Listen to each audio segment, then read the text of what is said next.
On va passer à la dernière personne, Madame Christiane Jambard, donc,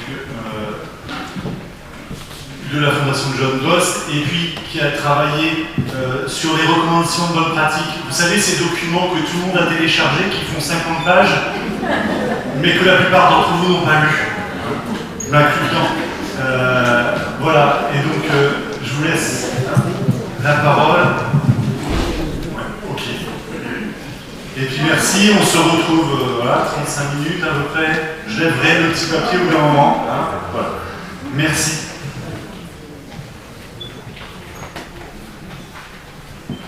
Bonjour à tous. Donc, je vais faire des signes quand il faudra faire tous les slides. Donc, effectivement, je travaille à la Fondation John Goss. Détermination, c'est un terme, en fait, un concept que j'ai beaucoup croisé quand j'étais à la NES, à la Haute Autorité de Santé, lors de l'élaboration de recommandations de bonne pratique. Et donc, dans les groupes de travail. Et juste, excusez-moi une seconde, il faut vraiment que vous mettiez le micro très proche de la bouche pour que vous s'entende mieux. Pardon. Merci. Faudra peut-être me le rappeler parce que je dis beaucoup. Donc c'est un concept qu'on a beaucoup croisé et dans les groupes de travail, c'est toujours mais qu'est-ce que c'est, de quoi parle-t-on? Et sur les recommandations qui concernent le handicap ou la protection de l'enfance ou les personnes âgées ou encore l'inclusion, les personnes avec des problématiques d'addiction, etc. Ce concept avait du mal à prendre, je dirais, il y a quelques années. Aujourd'hui, voilà, je trouve que quand on lit le code de l'action sociale et des familles, je ne vous invite pas à lire parce que c'est gros, c'est tout peu, mais on revoit en fait l'idée en fait, du législateur qui voulait travailler sur cette autodétermination avec l'usager au cœur du dispositif. Il n'a peut-être pas été bien traduit à l'époque, qui n'a pas encore été bien amené dans les établissements socio-médico-sociaux. Mais moi, ce que j'essaie de vous présenter, c'est juste en termes de... Dans un établissement social-médico-social, notamment pour des personnes qui sont dyscommunicantes, il peut y avoir autodétermination. Alors, il était parti, c'est pas qu'il n'est pas très discipliné. Alors, je voulais juste repartir sur le code de l'action sociale et des familles, des droits des personnes, et je pense que c'est une bonne base en fait. Si on reprend les conventions européennes, si on reprend l'OMS, si on reprend les droits des personnes, je pense que c'est une bonne base pour travailler l'autodétermination. En fait, une personne dans un établissement, elle a des droits. Alors par contre, ces droits, comment en fait je fais concrètement pour respecter ces droits? Et le fait de se le rappeler, d'avoir une réflexion là-dessus, je pense que c'est vraiment très très important. Donc pour moi, c'est la base. Si on parle des droits, on arrive à faire plein de choses.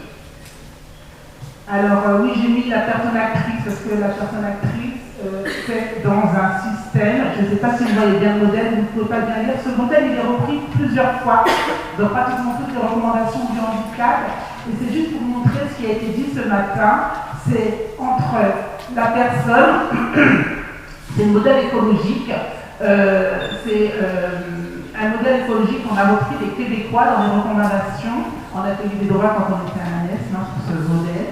Et donc, il y a là, dans le premier cercle, en fait, on est dans une interaction entre la personne et son environnement. Dans le premier cercle, il y a la personne, c'est son développement personnel, ce qu'elle est, d'accord, sa situation, sa santé, etc., etc. Et puis après, il y a des cercles. Donc, la personne, normalement, il y a une flèche qui va de la personne, qui va jusqu'au bout. Et donc, dans chaque cercle, en fait, dans chaque système, ce qu'on appelle aussi écologique, mais c'est le modèle systémique, on voit comment la personne peut évoluer, et ce qu'on essaye de regarder, c'est l'interaction de la personne avec son environnement. Donc là, par exemple, dans le deuxième cercle que vous voyez en bleu turquoise, c'est qualité de vie, habitude de vie, les facteurs qui sont mis au contexte personnel de la personne, et puis aussi les caractéristiques socio-économiques. Ce qu'on veut dire dans ce modèle, qui est repris, c'est que la personne, en fait, si elle a, je dirais, des problématiques au niveau de l'emploi, par exemple, une personne qui est au chômage, ça va avoir un impact sur ce qu'elle est. D'accord? Donc, on essaie de regarder à chaque fois l'interaction qu'il y a entre la personne et le système. Et à chaque fois qu'on avance, on est dans différents systèmes. On va retrouver le système de l'école, le système de l'emploi. Le dernier système, c'est celui qui est dans la vie je dirais dans la vraie vie en fait, celle qu'on n'atteint pas beaucoup dans les établissements sociaux et médico-sociaux, c'est le système politique et le système politique. Donc, le but c'est de se dire, quand on est dans un établissement social et médico-social, on a la personne qui est là avec ses caractéristiques personnelles, et qu'est-ce qu'on fait, qu'est-ce qu'on questionne pour voir si elle peut aller dans différents systèmes. Et ça c'est très très important, je pense que ça va être les droits, c'est une base aussi pour travailler, de se dire, est-ce que la personne aujourd'hui dans l'emploi, qu'est-ce que j'ai regardé, est-ce que j'ai vu avec elle ses capacités pour aller dans l'emploi ou pas. Le fait d'être dans le social médico-social, souvent on reste sur les deux premiers systèmes. Et ça, c'est pas bon du tout. Ça veut dire qu'on n'a pas pensé à voir avec la personne ses besoins, ses motivations, ses capacités. Et donc, moi, j'invite les professionnels à s'ouvrir un petit peu, à se mettre à la place de l'empathie positive, se mettre à la place de la personne et se dire, en fait, qu'est-ce qui se passerait, quelle serait l'interaction entre ce système-là et la personne. Alors, donc, je vous ai un petit peu traduit ce que disait le schéma. Donc, c'est bien sur les facteurs personnels et les facteurs environnementaux. Et donc, ça veut dire que nous, les professionnels, doivent chercher à travailler justement aux occasions pour aller dans les autres systèmes. Merci.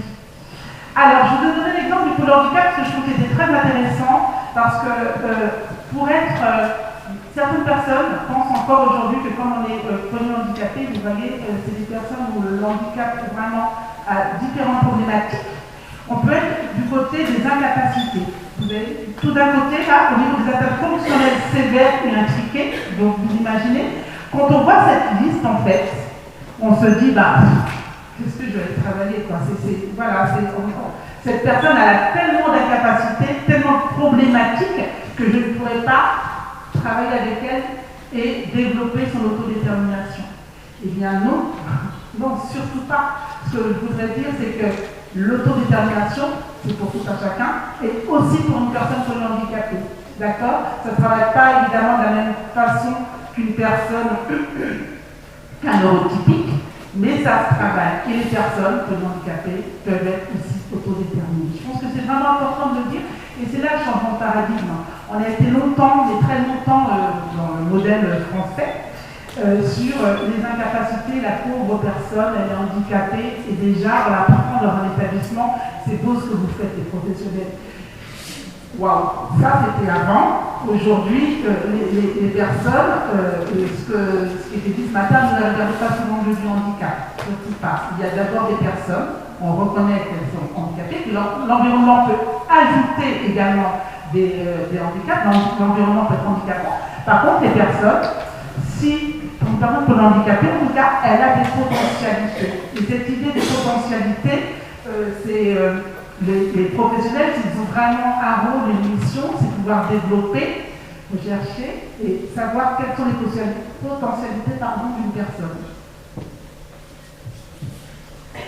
Alors, je dis les facteurs de risque. Alors, dans le modèle, il y a l'approche positive, mais je n'aurais pas le temps de développer ça. Dans l'approche positive, on parle en fait des facteurs de risque et des facteurs de protection pour une personne. Et donc, dans les facteurs de risque, on sait, en fait, pour les personnes, alors je dis toujours les personnes handicapées et les personnes en situation de handicap. Pour moi, il y a les deux, et je ne veux pas rentrer sur ce débat qui a lieu depuis quelques années, mais il peut y avoir ces ruptures-là et des non-reconnaissances. En tout cas, on sait, on connaît les facteurs de risque. Une fois qu'on connaît les facteurs de risque, est-ce qu'on travaille à partir si on nomme les facteurs de risque et qu'on reste là-dessus, on ferme la page, il n'y a plus rien à dire, et puis on fait à la pauvre personne. Donc, en fait, il suffit de les savoir, donc ça veut dire qu'une fois qu'on connaît les facteurs de risque, c'est avoir une vigilance par rapport à ces facteurs de risque. Quand on a cette vigilance, on doit accompagner autrement. Donc, les besoins qui sont identifiés aujourd'hui, qui sont vraiment importants, ce sont ces besoins-là. Donc, il y en a beaucoup. Donc, vous voyez qu'il y a plein de domaines. Il y a la santé, participation sociale, les besoins en autonomie, les profils. En fait, je parle des évaluations, j'ai beaucoup parlé des évaluations, parce qu'aujourd'hui, surtout pour les dyscommunicants, c'est très important de savoir évaluer. Alors, évaluer, je sais que dans le social, le médico-social, c'était un mot qui n'était pas très reconnu. qui étaient jugés même dangereux. L'évaluation, ça énerve, ça ressemble pour certains du contrôle, mais pas du tout. En fait, évaluer, c'est juste pour savoir en fait, là où on est la personne. Si vous avez une personne qui ne communique pas, qui n'est pas verbale en fait, vous êtes bien obligé de passer par des évaluations pour savoir ce qu'elle peut faire et qu'elle puisse vous montrer quelque chose, pour avoir une interaction. Donc c'est très important de passer par ces évaluations. Et je parle du profil sensoriel parce que pour les personnes, alors je dirais plus avec autisme, les personnes PSA, les personnes polyhandicapées, les TDI, les troubles du développement intellectuel, si je parle trop vite, pardon, je viens de parler.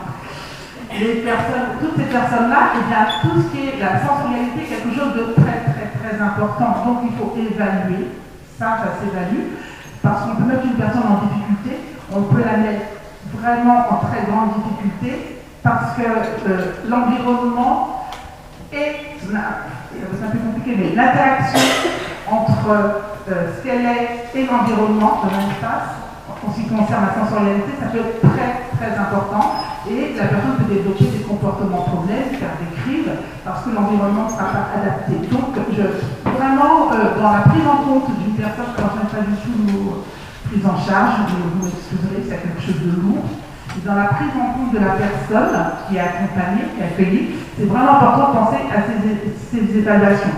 Après, je dis toujours, vraiment important, ce qu'on a vu, ce que dit aussi la littérature, c'est comment on réinterroge l'accompagnement, comment les professionnels se mettent en réflexion et se disent, attention, la personne, en fait, je dis n'importe quoi, mais il y a un planning, dans le planning, il a écrit ça, ça, ça. En fait, qui a écrit ça, qui a envie, est-ce que c'est le professionnel qui avait envie de faire atelier peinture parce qu'il est excellent en peinture et qu'il adore ça, ou bien la personne à la choisi. Alors, c'est vrai qu'on impose beaucoup de choses et qu'on ne se pose pas forcément les bonnes questions. Et moi, j'invite les professionnels, parce que j'ai été sur le terrain pendant des années, à se poser les questions. En fait, cette activité-là, on l'a mise là, à tel moment. Est-ce que ça correspond au choix de la personne? Est-ce qu'elle a envie de venir dans cet atelier? Ou bien, voilà. Et puis, on fait ça depuis des années. Elle a montré quelque chose. Voilà. Et qu'est-ce qu'on travaille, en fait? Donc, réinterroger l'accompagnement. Ça veut dire qu'à chaque fois, il ne faut pas attendre le projet personnalisé tous les ans pour le faire à l'intention des personnes qui montrent des choses tous les jours. Donc, autant de fois que nécessaire, il faut réinterroger cet accompagnement. Alors là, j'ai une très grande liste, en fait, c'est là que vous allez dire waouh, pour faire tout ça. Ça ne se fait pas toujours en même temps, mais ça correspond toujours au modèle écologique et se dire les éléments qu'il faut vraiment. C'est un exemple, vous en aurez d'autres en fait, la liste elle est beaucoup plus longue que cela. Et donc, vous allez voir un peu, quand on réinterroge, est-ce que cette personne a un diagnostic, il a été posé quand, est-ce que c'est le bon? Je parle de diagnostic parce qu'aujourd'hui, avec la littérature, vous voyez, il y a quelques années, il n'y avait pas de recommandations sur le polyhandicap, il n'y avait pas beaucoup de littérature. Aujourd'hui, il y a plein de littérature qui nous aide pour accompagner. Pareil pour le TSA, pareil pour... En fait, il y a des spécificités selon les personnes qui sont propres à la personne, spécificité du handicap. Donc, ça veut dire qu'il y a des choses qu'on sait aujourd'hui pour un meilleur accompagnement. Il faut vraiment que les professionnels soient informés et voire formés à certains types de handicap pour les accompagner. Par contre, tout ça, c'est les modalités de représentation temporelle. Pour une personne qui est dyscommunicante, c'est vraiment important de savoir qu'est-ce qu'on a mis en place, comment elle se repère dans le corps, est-ce qu'elle arrive à s'opérer ou pas, est-ce qu'elle est bien dans l'espace qui a été pensé, est-ce qu'elle a pensé son espace ou bien c'est un espace qui a été imposé, parce que n'oublions pas que personne n'a envie de vivre dans le social et médico-social. La vie en EHPAD, c'est pas un choix, je le répète. La vie en structure, la collectivité, l'être humain n'est pas fait pour vivre en collectivité. Donc déjà, on lui impose quelque chose. Soyons clairs, soyons honnêtes. On impose de la collectivité. Ça peut être... c'est compliqué. Peut-être que dans quelques années, on parle de virage inclusif. Dans quelques années, on fera autrement. Dans la littérature, on ne retrouve pas que le collectif, c'est quelque chose de positif. Hein. Nulle part, jamais. Ça n'existe pas, c'est pas écrit. Donc ça veut dire qu'il va falloir repenser aussi la façon d'accompagner et être d'autant plus vigilant, comme on est dans le collectif, pour se dire Même si on est dans du collectif, pour que la personne soit autodéterminée, il faut que je parte d'elle et pas du collectif. Il y a toujours une histoire dans les établissements entre le bénéfice et le risque. Je donne toujours l'exemple de, attention, il y a quelqu'un qui tirait des chasses d'eau et qui mettait l'établissement mal, en fait. C'était inondé, donc on avait fermé l'eau, en fait, le fédérateur. Et bien, pour toutes les personnes qui savaient aller aux toilettes toutes seules, faire la chasse d'eau, bien se laver, etc., vous imaginez, on leur enlevait en fait des choses parce qu'on avait pensé collectif. Donc il y a toujours, je dis, pour tout être en réflexion, mais en tout cas, il y a plein de choses à investiguer. C'est vrai que la liste est longue, je ne demande pas qu'on fasse tout comme ça en même temps, mais en tout cas, il faut le penser en système écologique. Alors, ça, c'était juste pour vous montrer, je trouvais que ce schéma, il était intéressant, on avait repris, c'est un schéma qui avait été repris dans les recommandations de coordination. C'était la personne, en fait, comme elle est dans différents systèmes, qu'est-ce qu'on évalue, qu'est-ce qu'on regarde dans sa vie relationnelle. Voilà, est-ce que la personne, est-ce qu'on a pensé, en fait, dans l'établissement pour que cette personne soit autodéterminée, est-ce qu'on a pensé à ce qu'elle souhaitait, est-ce qu'elle a envie d'avoir des relations, est-ce qu'on n'en a pas, est-ce que ça a été évalué. Et puis regardez à chaque fois, dans tous ces domaines-là, comment est-ce que la personne a des besoins, et s'il y a des besoins, qu'est-ce qu'on a mis en place dans l'établissement pour, je dirais, non seulement évaluer ses besoins, et pour respecter ces besoins-là. Donc pour qu'une personne soit autodéterminée, toujours, il faut vraiment penser dans un système, qu'est-ce qui est en place, qu'est-ce qui n'est pas en place. Donc ça permet de sortir un peu de l'établissement. Alors après, pour faire émerger l'autodétermination, je dirais, il y a des choses, surtout pour les personnes dyscommunicantes, qui sont à mettre en place. Et donc, les stratégies. Donc, si ces stratégies-là sont mises en place avec des objectifs d'intervention, ça veut dire qu'on va renforcer en fait les compétences et les connaissances de la personne. Et puis je dis toujours, qu'est-ce qu'on prend en compte? On parlait de la famille tout à l'heure, mais moi je dis, la famille, elle a une expertise. Cette expertise-là, comment elle est prise en compte dans l'établissement? En fait, je donne un exemple, quelqu'un qui arrive dans un établissement du médico-social, qui est dyscommunicant, il va arriver dans cet établissement, on aura rien, on aura peut-être une idée, on aura peut-être des documents, un ancien projet personnalité, peut-être qu'il vient du domicile. En tout cas, il y a des choses qu'il avait l'habitude de faire. Il avait des choses qu'il avait l'habitude de faire, etc. Donc, sur ces choses qu'il avait l'habitude de faire, quand on arrive dans un collectif comme ça, qu'est-ce qu'on connaît de ce qu'il avait l'habitude de faire? Vous savez, je dis toujours, cette personne qui est en train d'EHPAD et qui dit, moi je buvais un petit verre de rouge tous les jours, hein, et là on lui dit, non, on va faire semblant, on va lui donner de la grenadine, on nous enlève ça. Vous imaginez en fait pour les personnes, qu'est-ce qu'on sait, qu'est-ce qu'on connaît, qu'est-ce qu'on recueille de ses habitudes de vie pour pouvoir faire en sorte qu'ils soient autodéterminés. Si on arrive dans un établissement et que les professionnels ont pensé son planning, ont pensé sa chambre, ont pensé son alimentation, et après vous voulez travailler sur l'autodétermination, enfin moi je crie en fait. Si ça m'arrivait, j'avais pas les moyens, et qu'on ne donnait pas les moyens d'exprimer pour être en interaction, je pense que je serais très très malheureuse. Alors, les évaluations, donc j'ai dit, ça commence à plus sur les choix, les préférences, l'expression de la personne, ses attentes, parce que les personnes ont des attentes. Commence à plus sur l'expertise des familles. Les aspects du fonctionnement. En fait, sur les aspects du fonctionnement, c'est très très important. Ce que je vous disais dans la littérature, on retrouve aujourd'hui des choses qui sont assez spécifiques. Donc, tout ça, comment on travaille avec la personne? Je dirais que pour travailler tout ça avec la personne, une personne qui est dyscommunicante surtout, il y a des mises en situation qui permettent de réaliser des apprentissages. Pardon. Donc, ces évaluations, communication et langage. En fait, aujourd'hui, on ne peut pas laisser une personne une personne qui est toujours dyscommunicante, on ne peut pas la laisser sans outils et dire on va parler à sa place, on va faire les choses à sa place, et puis on n'aura pas cherché à développer ça. Je le dis parce que c'est d'autant plus important important, on avait vu quand il y a eu un travail qui avait été fait sur le guide des problèmes somatiques, il y a des personnes qui sont outils de ne pas apprendre à dire qu'on a mal quelque part le B.A.B.A. Le B.A.B.A., même un enfant quand il a mal, si on ne sait pas, c'est terrible de ne pas l'accompagner. Donc pour qu'une personne soit autodéterminée, lui donner au moins des façons de s'exprimer. On ne peut pas travailler avec une personne sans avoir travaillé la première chose, la communication. Je ne dis pas que la personne qui est dyscommunicante et non-verbale va parler, c'est pas du tout ça, attention, c'est pas mon propos, c'est juste comment je travaille pour que la personne puisse s'exprimer. Qu'est-ce que je vais mettre en place? Qu'est-ce que j'observe?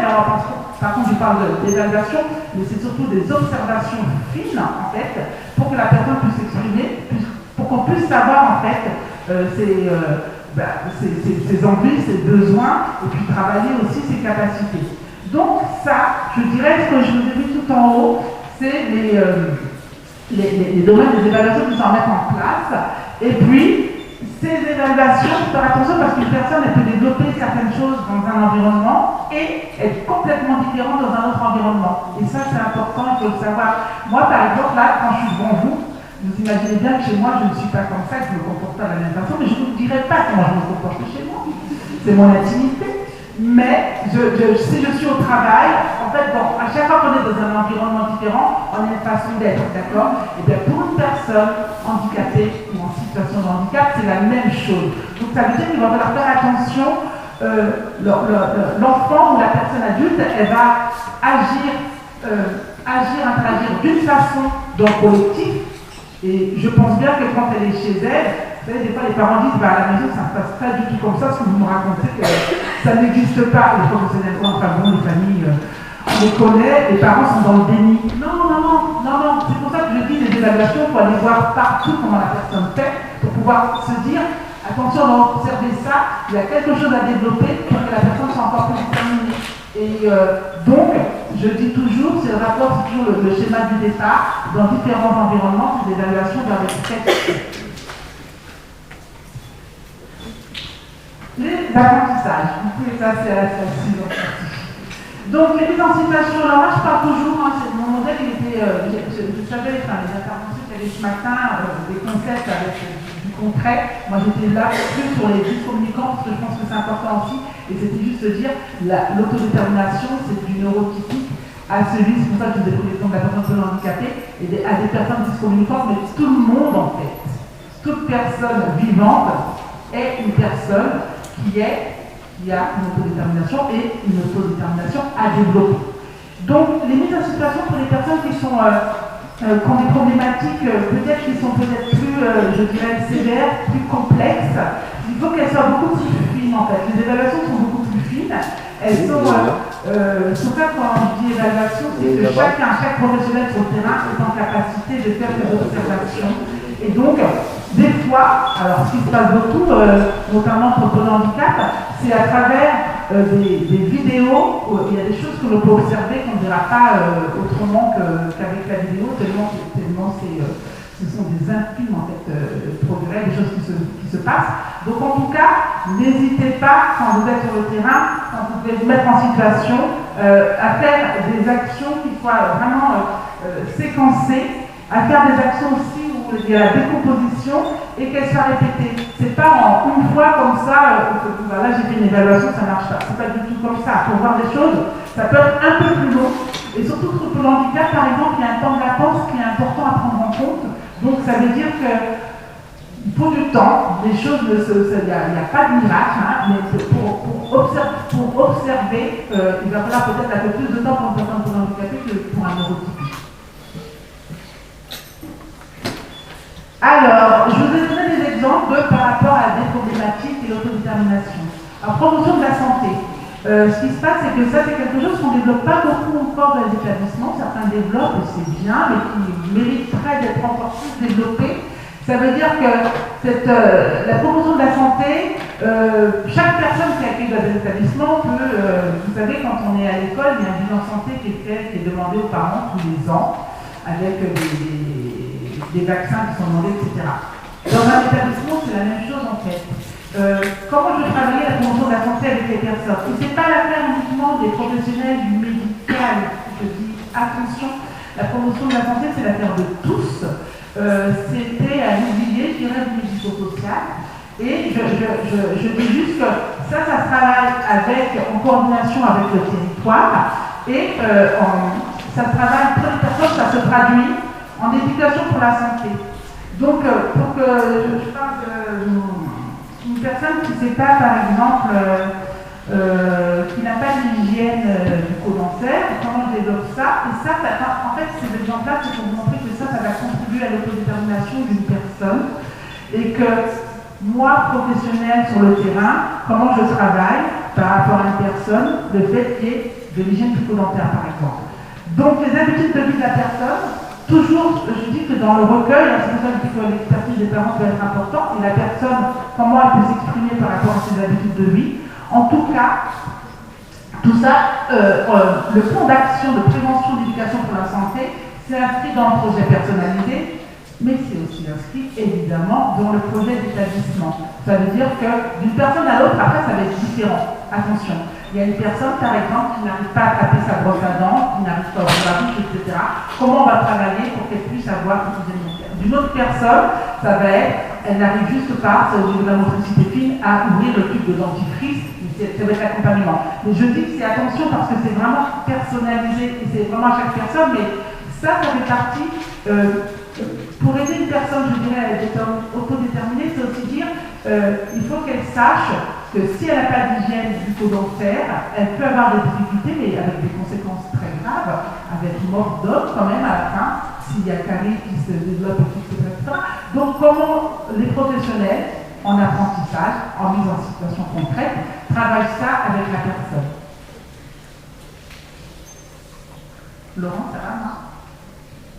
Merci. Alors, je voulais juste comment on peut faire ces apprentissages avec des personnes qui sont dyscommunicantes et que c'est vraiment important.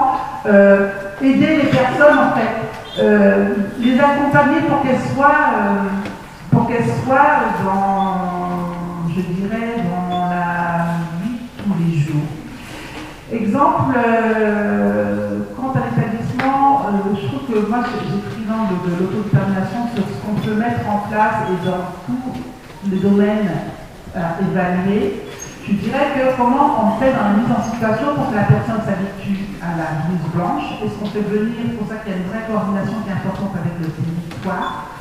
Est-ce qu'on fait venir par exemple un dentiste régulièrement? À quelle convention on signe avec le territoire pour qu'il y ait un dentiste qui viennent dans l'établissement, qui expliquent les choses et comment chaque professionnel, dans la vie quotidienne, apprend à la personne dire bah voilà, ça, c'est une blouse, mais on va te demander quand on ira en consultation, ouvrir la bouche, etc. Moi j'ai vu sur le terrain des personnes qui ne pouvaient pas avoir, qui n'avaient pas d'hygiène bucco-dentaire et qu'on emmenait une fois tous les 2 ans en anesthésie générale pour faire des soins dentaires. C'est pas super en fait. C'est pas super, c'est pas bien. L'anesthésie générale, ça a aussi des conséquences parfois. Et on a des personnes qui ont développé après des grosses crises d'épilepsie alors qu'elles n'étaient pas développées. Et donc je dis, finalement, pour aider une personne à être autodéterminée, c'est l'aider à prendre soin d'elle, l'aider à avoir une vie saine. Donc c'est pour ça que c'est l'affaire de tous. Ça peut être, je parle d'hygiène bucco-dentaire, mais c'est pareil sur l'hygiène alimentaire. Comment aider des personnes, et d'ailleurs dans le reportage de ce matin, il y avait une personne qui montrait comment elle était fière en fait d'avoir perdu du poids, d'avoir pu faire les choses. Donc je dis, attention, comment on montre à la personne, vous savez, on a vu des gens qui arrivaient dans des lieux qui piquaient des crises. Moi j'ai vu des personnes arriver dans des lieux chez dentistes, etc., ou à l'hôpital qui piquaient des crises et qui étaient vraiment très mal. Et je dis là, en fait, comment vous les accompagnez et leur expliquer que c'est pour leur bien, en fait, d'aller chez le dentiste, d'avoir des soins, c'est pour leur bien, et comment on les accompagne, les apprentissages, pour que ça se mette en place. Les transitions, alors c'est des exemples pareils sur le plan de transition. La transition, c'est quelque chose de très très important. En ce qui concerne la transition, je dis toujours, attention, les personnes, on les a mis dans des établissements, et du jour au lendemain, on a dit, bah tiens, il y a l'âge, il y a la barrière de l'âge, on dit tiens, ils sont enfants, ils vont passer dans un établissement pour adultes, ils vont aller dans tel établissement. Et je dis attention, le plan de transition il se construit avec la personne. la personne, en fait, si elle doit changer d'établissement, c'est quelque chose de violent pour elle. Comment s'est préparé? Est-ce que cette personne, elle a envie? Est-ce que la personne, elle a travaillé, en fait, ce plan de transition? Pour aller dans notre établissement, en fait, on reçoit souvent une notification de la MDPH qui dit voilà, maintenant la personne relève du masque, d'un femme, etc. Et bien, comment ça s'est travaillé? Et quand il y a un plan de transition, c'est que ce plan de transition doit être inscrit dans le projet personnalisé de la personne, en fait. C'est la personne, si elle va ailleurs, qu'est-ce qu'elle veut qu'on sache d'elle, en fait, si elle ne parle pas, qu'est-ce qu'elle veut qu'on sache d'elle, qu'est-ce qu'on transmet, qu'est-ce qu'elle veut qu'on transmette à l'établissement pour que sa prise en compte soit vraiment optimale. Et donc ça, c'est vraiment important. On ne peut pas trimballer les personnes comme ça d'un établissement à l'autre. Ça, c'est pas être autodéterminé. Et je dis juste, quand on travaille sur le plan de transition, c'est en amont comment la personne, si vraiment elle a besoin, ou elle a eu le choix, ou elle a eu l'envie d'aller dans un autre établissement, comment les professionnels du futur établissement viennent voir comment la personne est dans le lieu où elle est, et je dirais comment les professionnels du futur établissement vont voir dans tous les environnements là où est la personne, comment ça se passe pour que ça se passe le mieux après quand elle arrive dans l'établissement. Donc ça veut dire que c'est là aussi où je parle un petit peu d'inclusion, ça veut dire que d'un établissement à l'autre, il va y avoir pour la personne une rencontre avec les futurs professionnels. Il va y avoir également des choses qui vont être mises en place pour elle sur attention, on ne va pas faire n'importe quoi. J'ai déjà vu des établissements qui accueillaient des personnes qui n'avaient pas vu que cette personne avait des outils de communication. Vous imaginez la violence en fait d'une personne qui arrive dans un établissement sans ces outils de communication, voilà, et que les professionnels vont essayer, avec ce qu'ils ont, de faire des choses avec la personne, sans savoir comment elle communique et s'en rendre compte plusieurs années après. Ça peut être aussi dramatique. Donc c'est pour ça que je parle des transitions et que ces moments, en fait, ces moments de transition qui sont importants, il faut vraiment que les professionnels soient en appui pour nous accompagner correctement. Alors l'espace et les aménagements, ça c'était vraiment quelque chose qui était vraiment important sur ces habitudes de vie. Ce que je vous l'ai dit tout à l'heure, la collectivité, c'est pas, voilà, c'est pas un choix, c'est pas un choix pour les personnes. Donc, qu'est-ce qu'on travaille? Comment la personne, elle se comporte dans un espace? Et je dis juste qu'on respecte en fait ses besoins, ses envies. Il y a des personnes, en fait, qui aiment bien avoir une exposition plein sud. Plein sud, et là on va la mettre dans une chambre tout au nord, et puis à côté d'une cuisine, etc. À l'étage, au deuxième étage, et toutes les odeurs de la cuisine remontent dans sa chambre, et c'est insupportable.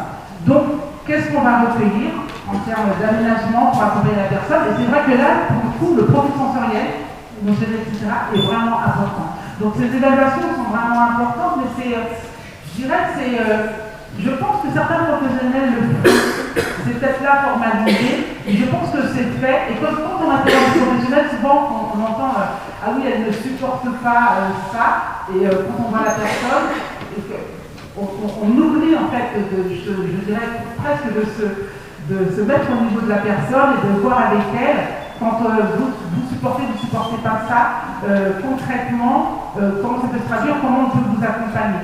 Donc il y a la parole professionnelle, puis de l'autre côté, il y a la parole de la personne, qui est vraiment normalement primordiale, c'est au cœur du dispositif. Et donc, comment je recueille en fait ça pour savoir comment ça peut se passer dans différents espaces. Alors, là, je vais vous donner un exemple de la recommandation espace calme retrait.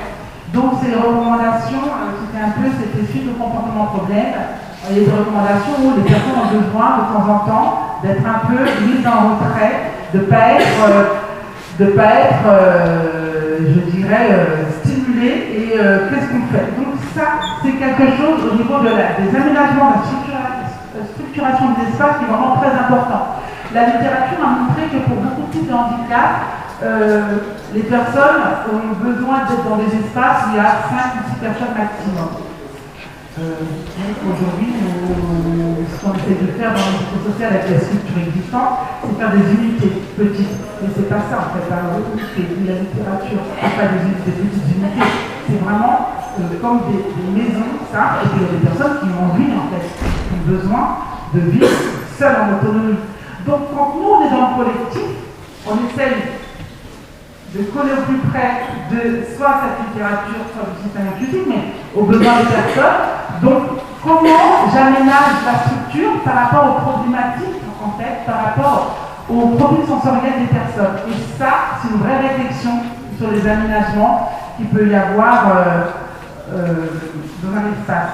Je dis ça, par exemple, je ne sais pas si vous en avez entendu parler, là en classe, ils sont en train de tester un dispositif où il y a des vélos dans certaines écoles, dans certaines classes, il y a des vélos. Et on se rend compte qu'un enfant avec un vélo, qui peut être réservé, etc., dans tous ses états, quand on le met sur le vélo, ça le régule beaucoup, il arrive mieux à travailler, à mieux se concentrer, etc.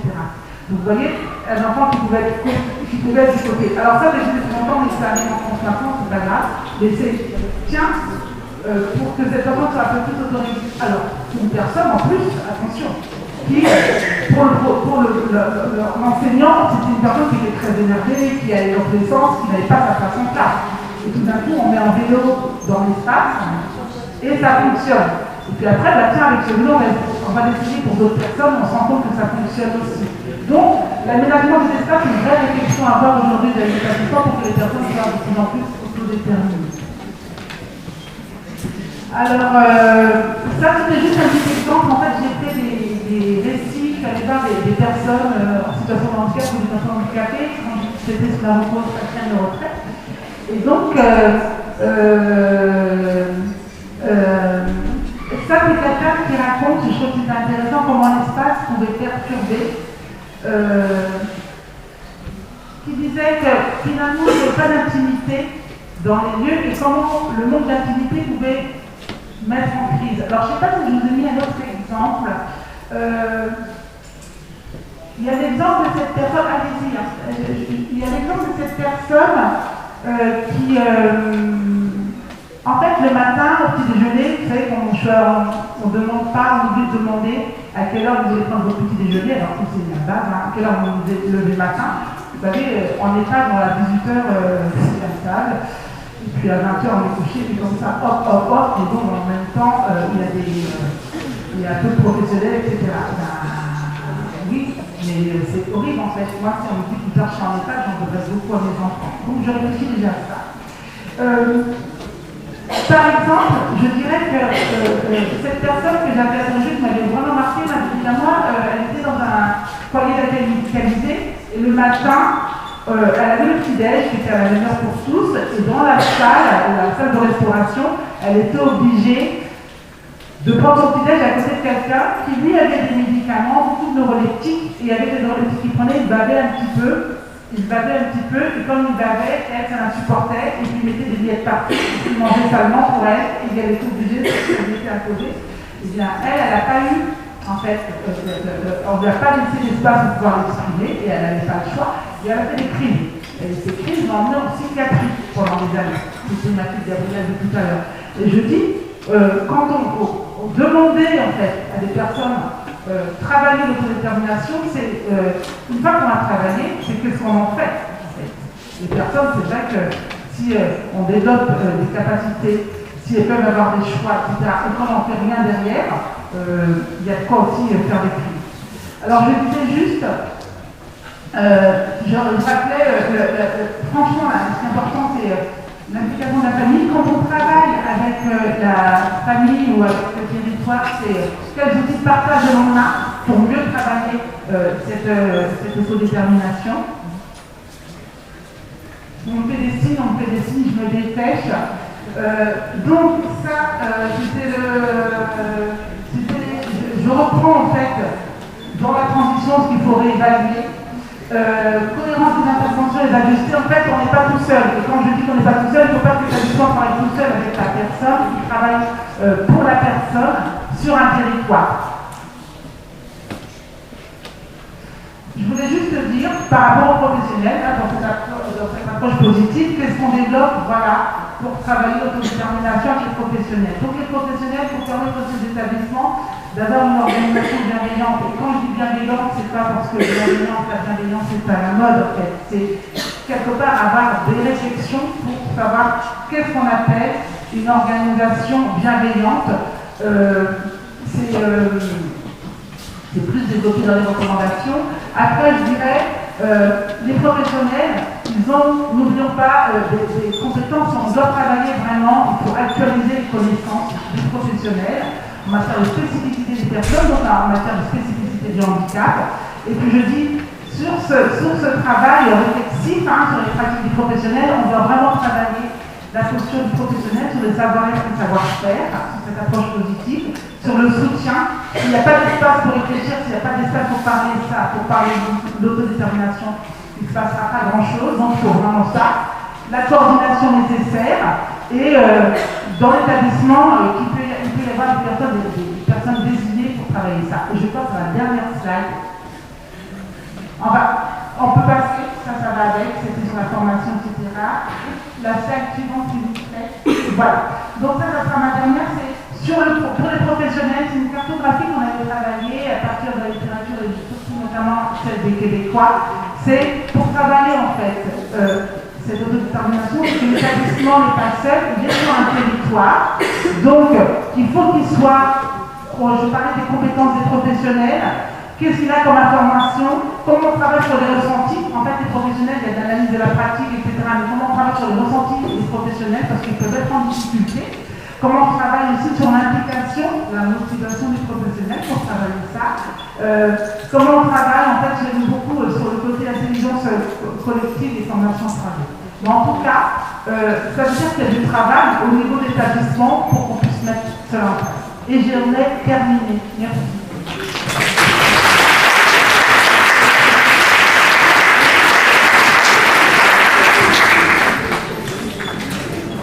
Comme vous avez dit, on laisse la parole à Pablo avec son dessin. Oui, j'ai deux petits dessins. Alors, un premier que je n'avais pas le temps de terminer pendant que Madame Boivin répondait aux questions tout à l'heure. La pauvre, je vais encore la mettre en contribution.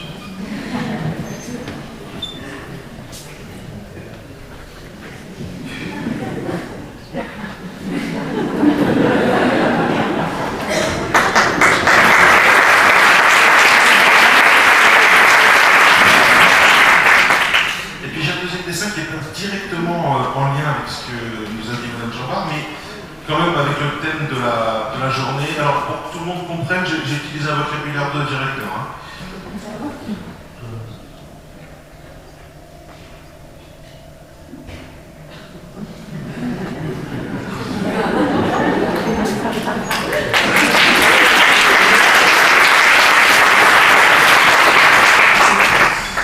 Voilà, c'est tout pour toi. On passe la parole à la salle, s'il y a des questions. François, de l'autre côté. Il y a des barrières qui ont été mises en rouge. Je peux passer. Il s'est entraîné toute la semaine.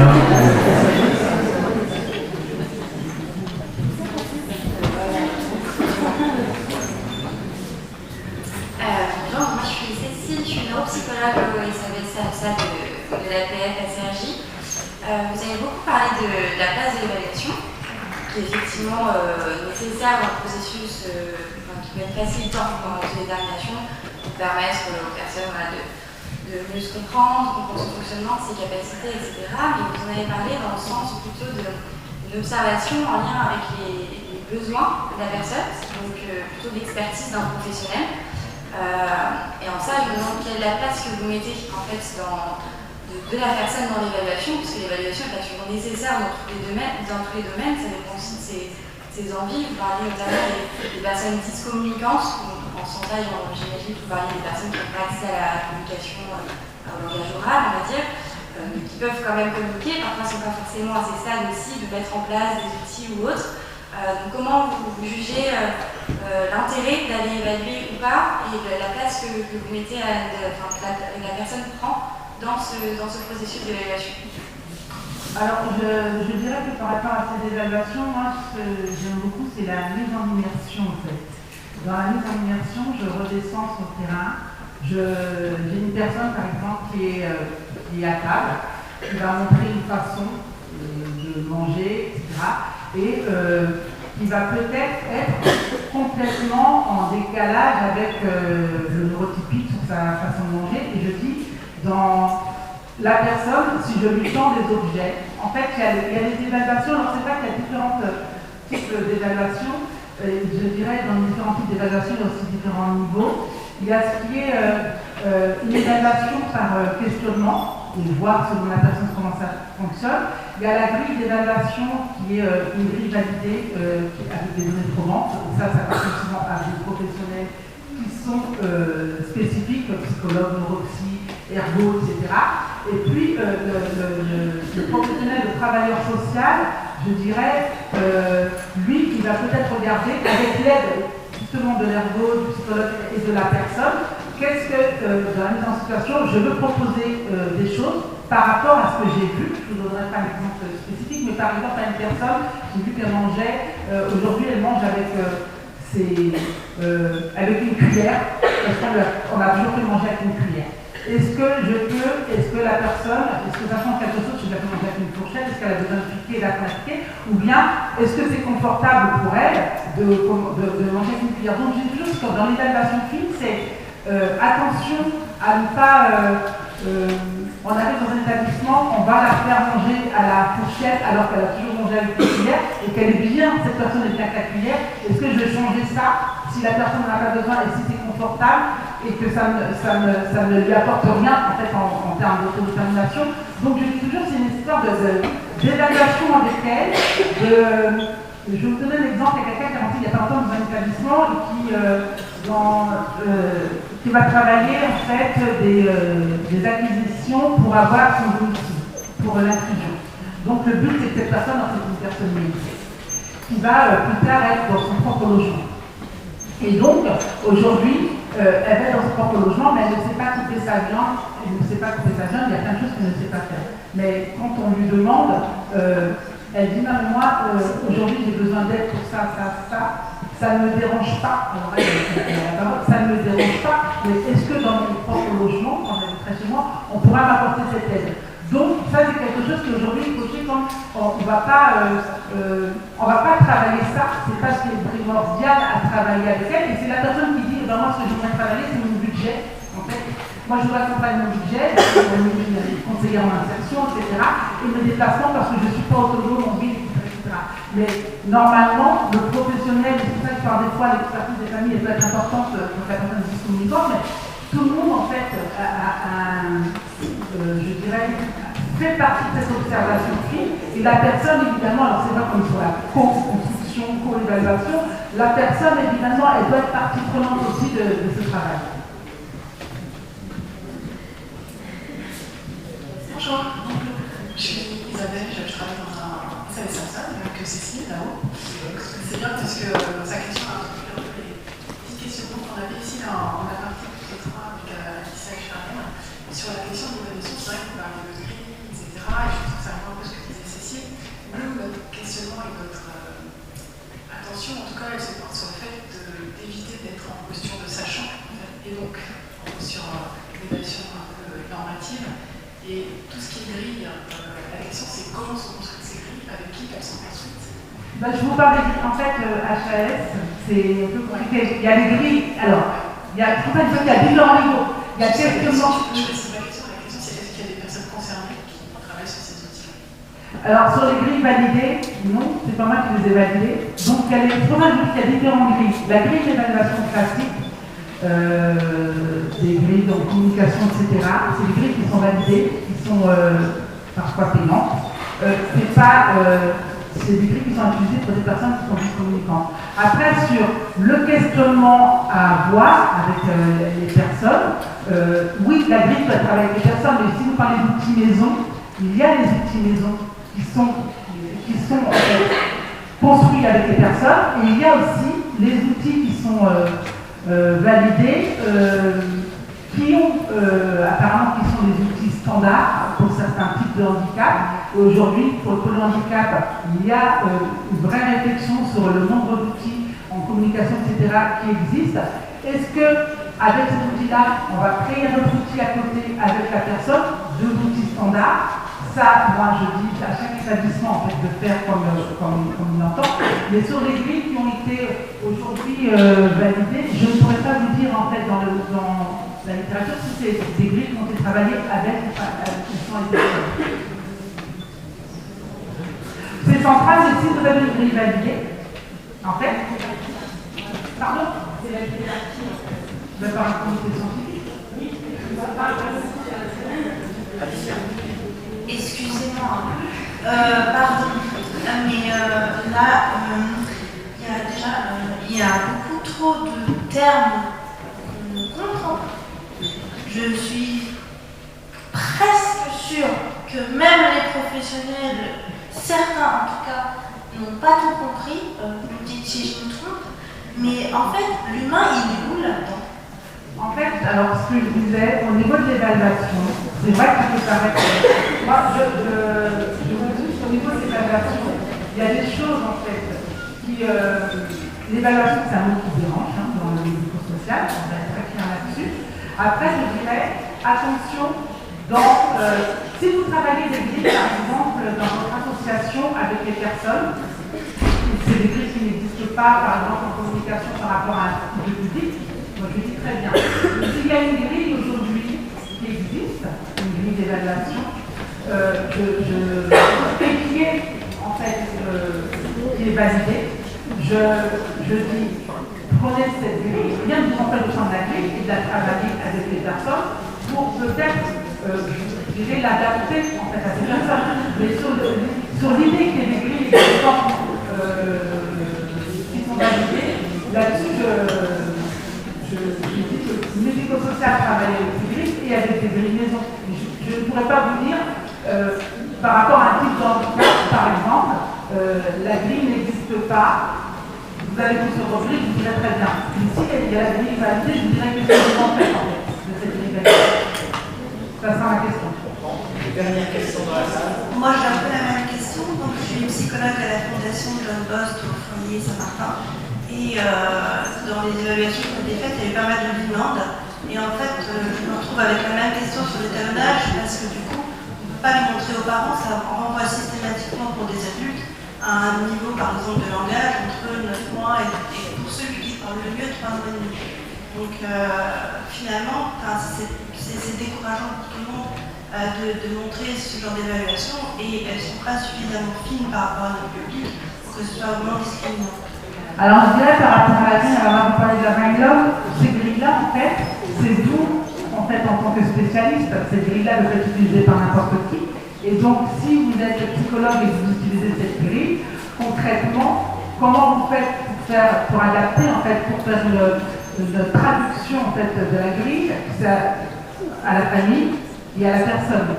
En fait, il y a des grilles, même pour moi, en fait, les grilles qui sont existantes peuvent être du chinois ou bien faut être spécialisé. Les grilles des psychomotes, il y a des grilles des psychomotes qui sont très intéressantes. Pour moi, c'est quel questionnement il y a derrière cette grille qui peut être traduit en fait pour la famille comme pour la personne. Vous, en tant que spécialiste, vous allez partir d'une certaine façon, ça sera votre propre langage, mais ça c'est dans l'interprétation, dans l'analyse. Comment vous faites pour que cette analyse, en fait, elle parle à la personne et à la famille. Donc c'est toujours la grille existante, elle est comme ça, elle est ce qu'elle est. Qu'est-ce que je mets en place concrètement pour que ça soit traduit par tous et pour tous les professionnels en fait? Parce que sinon, effectivement, vous serez tout seul avec vos grilles dans votre bureau, enfermé, avec vos résultats, et il n'y a que vous qui pourrez comprendre. C'est comment vous faites votre capacité de vous adapter pour que ça soit bon pour la personne et pour sa famille et pour les professionnels. Merci Madame Jambard. Il y a juste une réaction sur le chat, mais qui je pense était davantage en lien avec l'intervention de Julia. Je ne sais pas si Julia, tu peux reprendre le micro. Donc c'était d'abord un grand merci pour un discours sans langue de bois, de l'authenticité et de l'humour, c'est précieux. Le temps est justement un frein souvent mis en avant par les professionnels car on leur demande d'être dans le quantitatif car c'est sur les chiffres que les subventions sont versées. Comment concilier le besoin de temps qui est spécifique à la pathologie de la déficience intellectuelle et l'injonction de faire un maximum dans un minimum de temps et avec un minimum de professionnels? Si tu te sens inspiré sur le sujet, je te donne le micro et dans 2 minutes on va manger. Des 2 heures pour répondre. 2 minutes. Je pense que la question du temps, effectivement, est centrale. Je dirais peut-être de se dire peut-être qu'on peut réorganiser nos temps, déjà qu'on a. Je pense au temps de synthèse, au temps, et d'avoir du temps, peut-être moins d'évaluation, mais d'observation. Il y a aussi ce truc je pense à des temps de regarder un film ensemble, faire une activité ensemble, où le professionnel n'est pas là pour faire, mais plus en observation de la personne et une observation de faire ensemble. Je pense qu'il y a des temps à réorganiser et puis il y a véritablement, c'est un sujet un peu politique aussi, l'autodétermination, parce que ça demande des moyens, ça demande des gens. Mais je pense qu'il ne faut pas non plus se mettre des freins sur ça, sinon on fait rien. Mais peut-être repenser notre temps et repenser la manière qu'on a de s'organiser. Je pense que c'est un lien c'est très en lien avec le management, avec un moment on est flexible aussi. Mais voilà, peut-être se mettre autour de la table et repenser notre manière de fonctionner et d'agir, et du coup les places de chacun aussi. Voilà. Pas mal en 2 minutes quand même.